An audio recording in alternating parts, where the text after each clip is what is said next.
A helicopter is flying low over the jungle on a Pacific island, and what comes out of it is not water and not seed. It is dead mice. Thousands of them, tumbling down into the trees. Each mouse has a small cardboard streamer attached to it, deliberately designed so the mouse snags in the branches instead of falling to the forest floor. And pushed inside the body of every single mouse is one tablet of ordinary painkiller, the same over-the-counter medicine sitting in a bathroom cabinet in almost every house on Earth. This is not a prank, and it is not a strange art project. It is a United States government operation, planned for years, tested, engineered down to the design of the paper streamer, and carried out by air over a specific patch of jungle. In one widely reported drop, around 2,000 of these baited mice went into the canopy. And the reason for it becomes obvious the moment you get out of the helicopter and walk into that forest, because the first thing you notice is a sound that is not there. There is no birdsong, not less birdsong, none.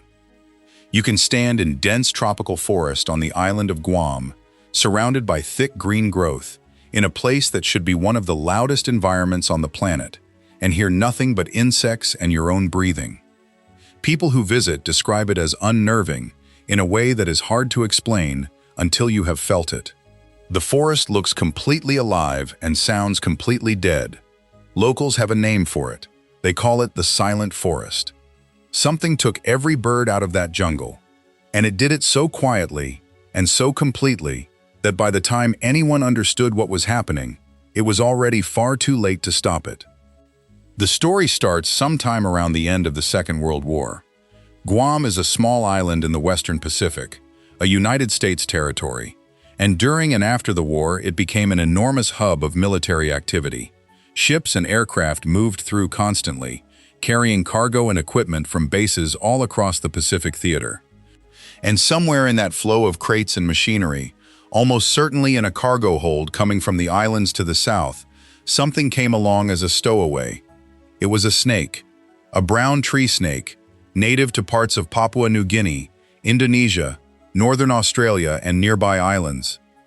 Long, thin, and nocturnal, it is an excellent climber that hunts at night through branches and vines, and it is mildly venomous with fangs set toward the back of the mouth, which makes it a serious problem for small animals and mostly a painful nuisance for adult humans.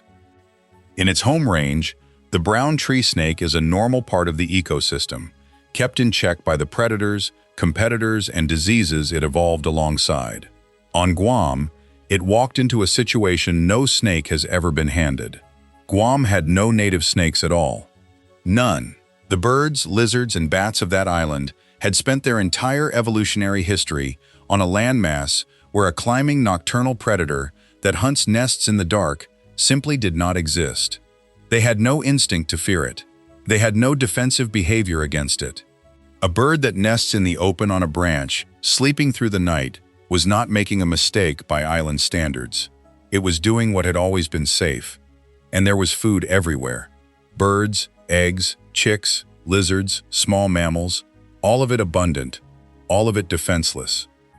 The snake population did not just grow, it detonated. Over the following decades, the brown tree snake spread across the entire island, and in the peak years, researchers were recording densities that are difficult to picture, estimates running as high as around 13,000 snakes packed into a single square mile of forest. Millions of them across the island. In some areas, the biomass of snakes climbing through those trees at night was greater than anything the forest had ever supported. And one by one, the birds went out. Guam had 12 native forest bird species. 10 of them were wiped out. Some are gone from the planet entirely, extinct, with nothing left but museum specimens and a name. Others survived only because a small number of individuals were pulled into captivity at the last possible moment and bred in zoos, meaning they continued to exist as a species while being completely erased from the wild. The Guam flycatcher is simply gone forever. The Guam rail, a flightless bird known locally as the coco, and the Guam kingfisher, called the seahek, both ended up extinct in the wild, alive only in cages far from home. The snake did not stop at birds either. Native lizards were hammered. Bat populations were devastated. It ate its way through an entire fauna that had no answer to it. Then came the part almost nobody predicts, which is what happens to a forest after you delete its birds. Birds on a tropical island are not decoration. Many of the trees on Guam depend on birds to eat their fruit and carry the seeds away, dropping them somewhere new where a seedling has room to grow. Take the birds away, and the seeds mostly fall straight down beneath the parent tree, where they are crowded out or eaten. Researchers comparing Guam with nearby islands that still have their birds found dramatically fewer new tree seedlings establishing on Guam. The forest is not regenerating properly.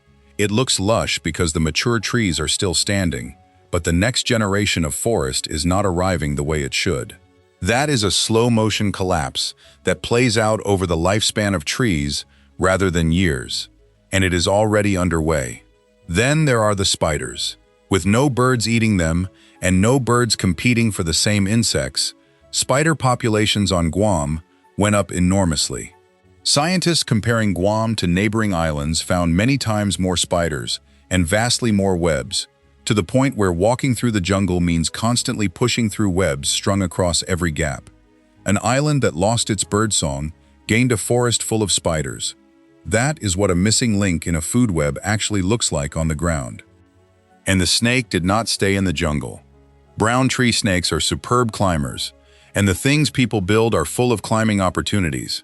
They went up power poles and along electrical lines, and when a snake bridges the wrong two conductors, it short-circuits the system and dies doing it, taking the power out with it. In the worst years, Guam was suffering snake-caused electrical outages constantly, sometimes every few days, hitting homes, businesses, and critical infrastructure, and costing enormous sums in damage and repair. An island where the lights go out because a reptile climbed the wrong pole. They got into houses. They came through gaps and vents and pipes, and because they hunt at night and probe into small dark spaces looking for prey, there are documented cases of brown tree snakes biting sleeping infants. They ate pets. They turned up in engine compartments, in stored goods, in cargo containers. And that last one is the thing that keeps wildlife officials across the entire Pacific awake at night. Because a snake that hides in cargo is a snake that travels. Guam is a major transport hub, and brown tree snakes have been found on aircraft and in shipments arriving at other Pacific destinations. The nightmare scenario is Hawaii, which like Guam has no native snakes and a huge number of unique native birds that would be just as defenseless. If the brown tree snake ever established itself in Hawaii, it could repeat the Guam disaster on a far bigger and far more biologically precious stage. Preventing that has become a permanent, expensive, ongoing security operation, with trained detector dogs inspecting outbound cargo and aircraft, barriers, traps, and constant monitoring. So the pressure to find something that actually kills these snakes at scale, out in the forest, was enormous. Trapping works, but only where you can put traps and check them. Dogs work at ports, not across thousands of acres of jungle canopy. Hunting them by hand at night with flashlights works, and teams have done exactly that for years, but you cannot hand search an entire island forever. What they needed was something that could reach into the canopy across large areas at once, and the solution they eventually built is so specific and depends on such an unlikely quirk of this particular animal that it only works because of two coincidences that had no business lining up. So if the strange corners of how humans fight back are what you came for, take a moment to subscribe, because the reason a common household painkiller can wipe out a snake is genuinely one of the oddest facts in modern wildlife management. Here is the first coincidence. Almost all snakes are strict hunters of live prey. They are triggered by movement, by heat, by the behavior of something alive. Put a dead animal in front of most snake species, and they will ignore it completely. That single fact makes poison baiting nearly useless against snakes as a group, because a bait sitting still is not food. The brown tree snake is one of the rare exceptions. It readily scavenges. It will take carrion, and it will eat a dead animal it did not kill. Of all the invasive snakes that could have landed on Guam, the one that did happens to be among the small minority that can be baited at all. Without that quirk, none of what follows would be possible. Here is the second coincidence, and it is stranger. Acetaminophen, the painkiller also sold under the name paracetamol, is one of the most common medicines in the world.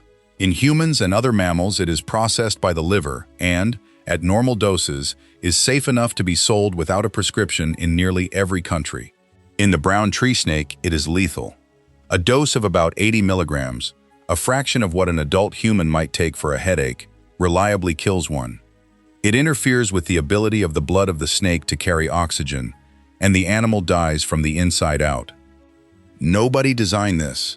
It was discovered through testing, and it turned out that a substance manufactured by the ton, cheap, legal, stable, and available anywhere on the planet, is a highly effective and quite specific snake poison for this particular species. So the method assembled itself. Take a dead neonatal mouse, which is a natural prey item the snake will happily scavenge. Insert 1 tablet of acetaminophen. Deliver it into the canopy where the snakes hunt at night. And that delivery problem is where the engineering came in, because simply dropping poisoned mice into a forest would be reckless. Guam has other animals that eat carrion, including coconut crabs and monitor lizards on the ground. If the bait lands on the forest floor, the wrong animal eats it. So they built the streamer. Each mouse is attached to a small 2-part cardboard and paper device that acts less like a parachute and more like a tangler, designed to catch on branches and vegetation on the way down and leave the bait hanging in the canopy, off the ground, exactly where an arboreal snake hunts and where ground scavengers cannot reach it. The whole assembly is biodegradable, so the forest is not left full of plastic litter. Then they automated it. Rather than crews throwing baits by hand, a dispenser was developed that can be mounted in a helicopter and release baits automatically as it flies a pattern over the target area, allowing large blocks of forest to be treated in a single flight. Which is how you end up with the image at the start. A helicopter making passes over dense jungle, releasing a steady stream of dead mice on little paper streamers, each one carrying a single headache tablet, drifting down into the trees to be eaten by snakes in the dark. Now it is important to be honest about what this has and has not achieved, because this is where the story usually gets oversold. The brown tree snake has not been eradicated from Guam. Not close. Removing an established snake from an entire tropical island is not currently considered achievable with any known method, and nobody serious is claiming otherwise. What the bait program does is suppress snake numbers within defined treatment areas, knocking the population down in a specific block of forest and holding it there with repeated treatments. That is a real and valuable outcome, but it is a containment strategy, not a cure. The moment treatment stops, snakes move back in from the surrounding landscape. It has to be done again, and again, indefinitely, in every area you want to keep clear. It is expensive, it is permanent, and it only covers a small fraction of the island. The aim is not a snake-free Guam. The aim is to create and maintain pockets of forest safe enough that native birds can be put back into them, and to keep the pressure on the population so the risk of the snake spreading to other islands stays as low as possible. And on that front, something genuinely remarkable has happened. The Guam rail, the flightless ko'ko, was declared extinct in the wild. Every survivor of that species existed in captivity. Through decades of breeding and careful releases onto islands where the snake is not established, that bird was brought back to the point where it was formally reclassified from extinct in the wild to critically endangered. Only a very small number of species in the entire history of conservation have ever made that particular jump. A bird that had 0 wild individuals now has wild populations again. The Guam kingfisher, the seahawk, spent decades existing only in zoos, with every living individual descended from a handful of birds taken into captivity as the snakes closed in. In recent years, birds from that captive population have been released onto a remote atoll far from Guam, chosen because it is free of the snake, and those birds have begun living and breeding in the wild for the first time in a generation. They are not home. Guam is still not safe for them, but a species that was entirely locked in cages is flying wild again, waiting for an island to become survivable. That is the real shape of this story. Not a victory and not a defeat. A holding action, fought with detector dogs, hand searches, traps, barriers, and yes, helicopters full of dead mice carrying headache tablets, while the birds sit in reserve, waiting for a forest that can hold them. Walk into the jungle on Guam today, and you will still hear that silence. It is still there, and it is still wrong. But somewhere above you there may be a small paper streamer hanging in the branches with a mouse attached to it, put there deliberately by people who have spent decades refusing to accept that the silence is permanent. An island lost its voice because of an animal that arrived in a cargo hold and found a world with no defenses. Getting it back has required one of the strangest, most patient, and most inventive campaigns ever waged against an invasive species. And it is still going on, one helicopter pass at a time. If you enjoyed true stories from the strange edges of conservation, stories most people never hear, then like this video and subscribe. In the next one, we will follow another place the world had already given up on. Take care of yourself, and stay curious.